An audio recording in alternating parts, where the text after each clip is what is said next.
ரஜினி சொன்னது என்னன்னு கேட்டிங்கன்னா, அவர் என்ன சொன்னாருன்றா, இதுதான் சில வார்த்தைகள் இருக்குது, அதெல்லாம் பளிச்சிரும். ரஜினி என்ன சொன்னார்னா, ஒரு மீட்டிங்கில் அவங்களுடைய ஏதோ ஒரு ஃபங்க்ஷனு மீனா 40 கரெக்டாக ஞாபகம் வச்சுருக்கீங்களா? அதில் என்ன சொன்ன கேட்டினா, கல்லடி பட்டாலும் படலாம், கண்ணடி படக்கூடாதுன்னு சொல்லுவாங்க அப்படின்னு சொன்ன. திருஷ்டி, கண்ணடி படக்கூடாது. எனக்கு அதெல்லாம் நம்பிக்கை இல்லை. நமக்கெல்லாம் எங்கே கண்ணடி படப்படுது? கல்லடி படாமல் இருந்தால் பெரிய விஷயம்னு வச்சுங்களேன். அதுக்கே நம்ம ஹெல்மெட் போட்டுனுக்குறோம், முகத்தை மூடின்னு போகிறோம் இல்லை. நமக்கெல்லாம் கண்ணடிலாம் போடாது, கல்லடி தான் போடும். ஆனால் அவங்களுக்கு நான் சொன்னார்னா, இவர் சொன்ன வார்த்தை என்னென்னா, கல்லடி பட்டாலும் படலாம், கண்ணடி படக்கூடாது. அந்த மாதிரி அவங்க ஜோடியாக இருந்தாங்க. அவருடைய கணவர் இறந்ததுனால அதை வச்சு சொன்னார். அவருடைய கணவர் இறந்தபோது அவங்களுக்கு கண்ணடி பட்டுருச்சு, ஆனால் அவங்க கணவர் இறந்துட்டாங்கன்னு சொன்னாங்க. உண்மையிலேயே கணவர் இறந்தபோது மீனா அவங்க ரொம்ப ஃபீல் பண்ணி ஒரு தனிமையாக ஆயிட்டாங்க. ஸோ அந்த தனிமையிலிருந்து அவங்க கொஞ்சம் விடுபடுறதுக்கு அவங்களுக்கு கலாமாஸுடைய நட்பு ஒரு காரணமாக இருந்தது.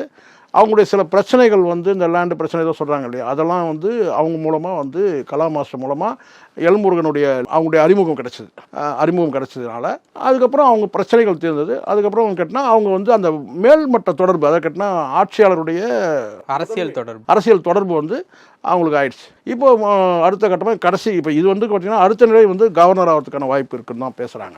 அடுத்தது பதவி தான். அது நீங்கள் சொல்கிற மாதிரி எம்பி கிடையாது. எம்பி பதவியெல்லாம் இங்கே வாங்கிடுவாங்க சார். எம்பி பதவினா நட்டாவை பார்த்தா போதும், எம்பி பதவிக்கு நரேந்திர மோடியை பார்த்தா போதும், அமித்ஷாவை பார்த்தா போதும். கவர்னர் பதவின்றது கேட்டிங்கன்னா ஏற்கனவே இவங்களெல்லாம் பார்த்தாச்சு.